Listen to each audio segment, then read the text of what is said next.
Hello and good evening, everybody, and I'd like to welcome everyone to tonight's episode of Album Rant. And as you can see right in front of you, I am going to return to the world of Dio. Most recently, I incorporated him into an episode of Face Off where he went up against Ozzy Osbourne. Well, tonight I am going to hone in and focus on one of his studio releases. Released in 1984, it is his second studio album entitled The Last in Line, and I am really excited about this. But in case you kind of need a recap, kind of need to get caught up a bit as to how we got here, Dio, of course, is the solo act of lead singer and legendary lead singer, I should say, Ronnie James Dio, who had one of the most powerful and anthemic voices I have ever heard, and I have just been completely mesmerized by his vocalizations ever since I first heard him. Well, he actually goes back a little bit further than some people may realize. He goes all the way back to, I think, the early 70s, and the earliest musical act I think he was part of, at least as far as I know, was a band called Elf. And it really wasn't quite my style, I just gotta say. They were really more of a boogie rock band, and I've heard a couple of their songs like I'm Coming Back to You, and I think Hoochie Coochie Woman, I wanna say. And I mean, it's good for what it is, but like I said, it's not really my style, it's not really my thing, but I totally respect that there are people out there who are probably really into that. But in the mid-70s, a door opened up for him because there was a band called Deep Purple, and they were musical phenomenons in the early 70s, but they were starting to fall apart at the seams, and lead guitarist Ritchie Blackmore left to pursue a new musical act, which he eventually entitled Rainbow. And he actually recruited the band Elf to fill in all the other positions. So Ronnie James Dio was the lead vocalist. And they released their very first studio album in the year 1975. It was the same year that Come Taste the Band by Deep Purple came out. And I thought it was pretty good for what it was. I mean, it had some great tracks on it, like Man on the Silver Mountain, and Catch the Rainbow, and 16th Century Greensleeves, and a cover of the Yardbirds' Still I'm Sad. But something about it didn't fully grip me as much as I was expecting, and there was quite a decent bit of filler in there, in my opinion, and the songs kind of sounded flat. And apparently Ritchie did also, because after that first album, he fired the entire band except for Ronnie James Dio. And they got some more artists to fill in the gaps, such as Jimmy Bain on the bass, Tony Carey on the keyboards, and Cozy Pal on the drums. Yes, that Cozy Pal. And in 1976, they came back with their sophomore release, their second album entitled Rainbow Rising. And I have reviewed that on Album Rant, and I got a ton of views on that one, so I was very appreciative of it. But Rainbow Rising was so much better than that debut record. It had some of their best material on there, and it may very well have been the birth of neoclassical metal, and it had some very fantasy-based themes like Dungeons and Dragons and Wizards, and it is one of my all-time favorites. We have Tarot Woman, we have Run with the Wolf, we have Starstruck, Do You Close Your Eyes, the epic Stargazer, and the even more epic follow-up, A Light in the Black. Well, that Rainbow Rising record, as I said, is one of my most played albums ever. I love it. And they would continue down that path for their third album, released in 1978, entitled Long Live Rock and Roll. But of course, there were some lineup changes. Jimmy Bain was out, replaced by Bob Daisley. Yes, that Bob Daisley. And Tony Carey was out, and I can't quite remember who replaced him, but it's okay. But Long Live Rock and Roll was just as epic. The title track was great. Lady of the Lake was great. LA Connection was great. Gates of Babylon was great. Kill the King was great. The Shed was great. Sensitive to Light was great. Even the medieval ballad Rainbow Eyes was still good for what it was. And at that point, it really seemed like Rainbow was on a roll. However, Richie decided after Long Live Rock and Roll, he wanted to go in a different direction. He wanted to go in a more pop rock direction, more akin to the likes of Foreigner. Now, I love Foreigner, okay? But with the stuff Rainbow had been putting out, it was just not a logical musical direction for them to follow, and Ronnie felt the same way because he left the band after Long Live Rock and Roll. Well, you know what they say, when one door closes, another one opens, because at the very same time, right around the time, there was another band called Black Sabbath that was also having some troubles, going through some turmoil, and they had to eject their lead singer, Ozzy Osbourne. And well, Ronnie kind of slid right in, and he took the spot, and he became the lead vocalist for Black Sabbath. And in 1980, they released their 9th album total, their first one with Ronnie, entitled Heaven and Hell. And I have reviewed that before on Album Rant, so please check out that episode. But it was incredible. Ronnie brought his Dungeons and Dragon themes over to Black Sabbath, and you might be thinking that may not jive very well. It totally did, because we had Neon Knights, Children of the Sea, Lady Evil, the title track, which is considered to be one of the best Black Sabbath songs out there. Yes, a non-Ozzy song is considered to be one of their very best ones. We had Wishing Well, Die Young, Walk Away, and Lonely is the Word. And they, of course, had a lot of success with Heaven and Hell. It was one of their top-selling albums ever. It definitely sold better than their previous two. And so they followed it up the next year with The Mob Rules. And longtime drummer Bill Ward was out, and he was replaced by Vinnie Appice, I want to say. But The Mob Rules, it was also great. We had Turn Up the Night, Voodoo, The Sign of the Southern Cross, E5150, the title track, Country Girl, Slipping Away, Falling Off the Edge of the World, and Over. However, unfortunately for Ronnie, there was beginning to be some more inner turmoil within the band Black Sabbath, because later the next year, he was accused of actually sneaking into the recording studio to turn up the levels of his vocals on their soon-to-be released live album entitled Live Evil. Now, in all fairness, it turns out, from what I understand, those rumors were not true. However, the damage had still been done, and Ronnie was out of Black Sabbath. And he took with him Vinnie Appice to form a solo career, appropriately entitled Dio. And he recruited some more members. He recruited Vivian Campbell on lead guitar, who was previously well known for his work with Sweet Savage, and would soon be well known with his work for Whitesnake and Def Leppard. And he also reconnected with bassist Jimmy Bain from that Rainbow Rising album. So the ingredients were there for a great debut album, and well, it happened. It worked, because he released Holy Diver in the year 1983, and I have reviewed that one before on Album Rant, and I really think you should check it out.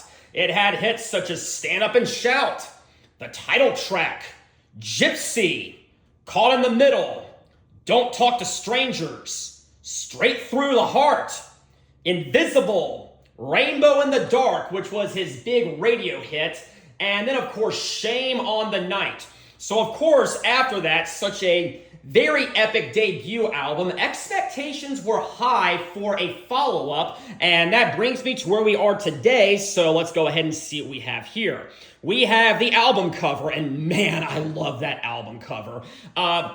This little character you see right here, he did appear on the Holy Diver album cover, and I actually think I like this album cover better, so if you think I'm wrong, don't be too harsh. Let's go ahead and check out what's in here. Yes, we have a picture of the crowd right there, and I never actually got to see Dio in concert. He had reformed with Black Sabbath under the name Heaven and Hell at the time of his death, and I really wish I had gotten a chance to see it, but you know, things don't always work out the way you want them to. And over here, we have some pictures of the band right here. So yeah, that's pretty cool. Of course, that's Ronnie right there. And I'm not quite sure who else is who, but it's all right. So let's go ahead and insert this back in. Come on. There we go. And now flipping over on the back, we have some credits. This is produced by Ronnie James Dio, and there's a little quote right there, and some more credits right there, but here is the track list. And is this one in order? Yes, it is. And it kicks off with We Rock. And there is no real big build-up to this one. It just comes out punching right out of the gate, and it is another one of those songs that comes out swinging and it never really lets up. It is an anthem. It is all about what they stand for, and they stand for the right to rock. And I mean, the lyrics are really, really great.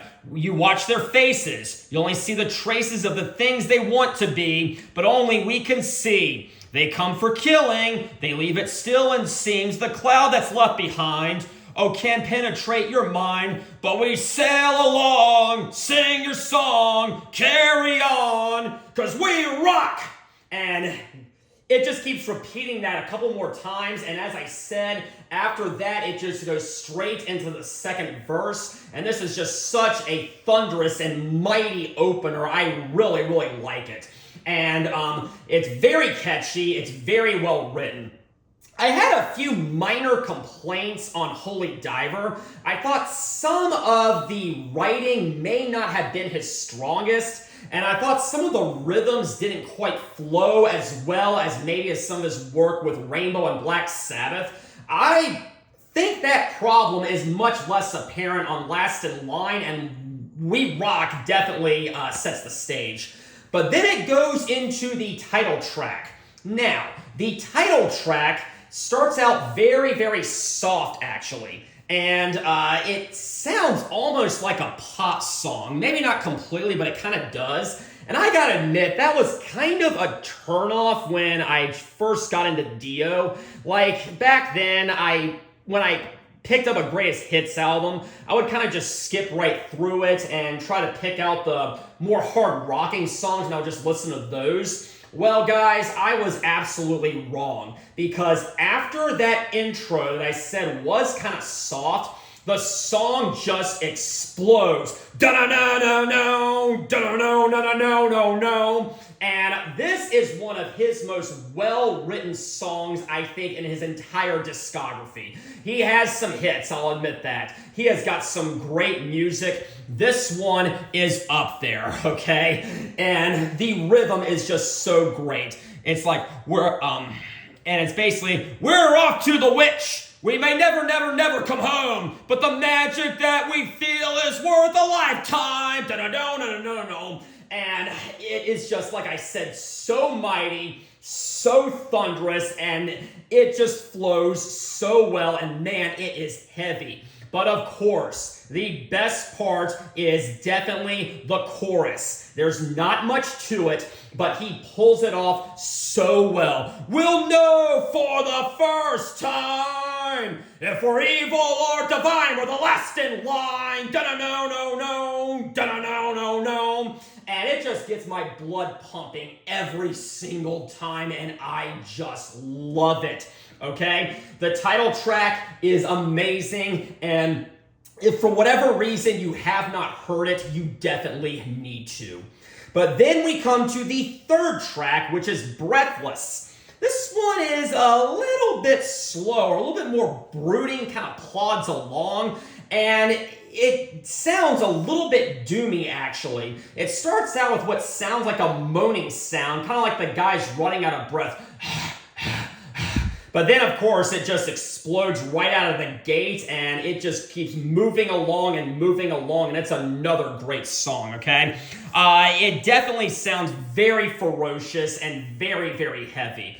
But basically, you know, we've got, you wait with pounding heart, you know it's just the start, 'cause you're breathless, ready to burn, breathless. And yeah, it's a great Dio song. Fourth track is going to be I Speed at Night, and this one is much faster, okay? Obviously that would make sense because the song is literally called I Speed at Night. I guess it's about driving very, very fast at night, okay? But yes, this one starts out and it sounds like it's got a car engine revving up, I want to say. I could be wrong about that, but the sound effects or whatever he's going for right there, it works out very, very well. But then it just kicks into high gear and it's just really, really fast. It just keeps moving along, and man, it's so fast and so heavy, and it's another really great Dio song. I think the writing on this album, like I said, is very catchy, and I Speed at Night is definitely no exception. The chorus is not much to write home about. It's just like, I speed at night, and Dio is one of the greatest vocalists out there, so even with a chorus or some lyrics that may not have much to it, he pulls it off so well, and I just really, really enjoy it. But then it ends with probably the other big, or what was intended to be the other big hit from this album, One Night in the City. I know that this one appears a lot on live albums. It does appear on the Holy Diver live album, which I do have. And this one is a little bit slower and sounds a little bit more anthemic than I Speed at Night. But that's not to take away from the song or anything. We have, oh, Johnny was a dark child. He was promised to us all, but rides in the night can lift you out of sight when they call that Saul. My Sally was a princess. She was chosen for the crown, but chains can't stop the sound. One night in the city, one night looking pretty, yeah.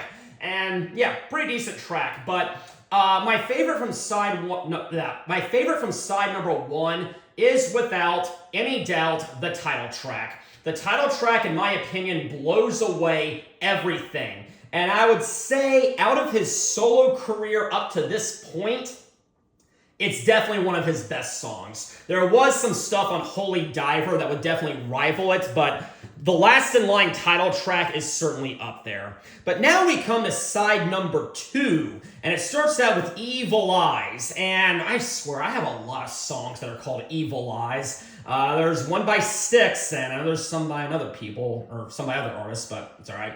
But this one is a little bit more upbeat. It's pretty fast, but at the same time, it's probably one of the more forgettable songs on here. That's not to say it to take away from it or anything. It's a really strong track. But I just find myself not fully getting into this one as much as, let's say, some other songs, like most of side one and most of Holy Diver. But, you know, Evil Eyes, solid track, worth a listen. And now we're going to come to quite probably the most controversial subject of the evening. It is going to be track number 7, Mystery. I think, or it seems like, this was definitely an attempt to cash in on the recent success of Rainbow in the Dark. Now, Rainbow in the Dark did have that synthesizer moving it along and keeping the rhythm, and that did not detract me at all from it. I really did love Rainbow in the Dark. Very catchy song, and I think Mystery is trying to, like I said, repeat the success of it, and I don't think it quite measures up. It really sounds like MTV Bait, which was very popular at the time.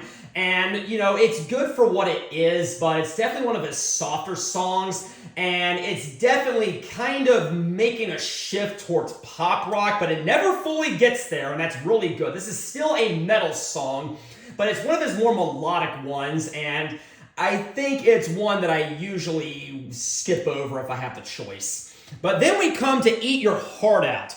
Starts out with a very crunching guitar intro. Dun dun dun dun dun dun dun dun dun dun dun dun dun. And this one's a little bit slower, and it's kind of sleazy if you think about it. It's got a very sleazy and very very dark atmosphere, I guess. But it definitely moves along very well. It's got, like I said, a very crunching rhythm to it, and I just really kind of like the chorus. It's just like, so go eat your heart out. You've been a bad, bad girl. You've been hungry all of your life, so eat it out. I have a feeling that he's talking about eating out more than your heart, but I'll let you be the judge on that one. But yes, like I said, very sleazy rocker, and I really love Eat Your Heart Out. But then we end with Egypt, the Chains Are On. And I really feel like this one was also trying to recapitalize off the success of The Gates of Babylon, which was off the Long Live Rock and Roll album from his time with Rainbow. Now, it has a very Middle Eastern feel to it, obviously. Feels like kind of Babylonian themes to it, and I really, really appreciate that. I love epic historical numbers. Ronnie has written plenty of them, okay? Other bands have written plenty of them, and they've been very epic in scope. I think this one falls a little bit flat. I was just hoping for more on this one, and it didn't quite deliver the high standards that I anticipated, but it's still a very good closer.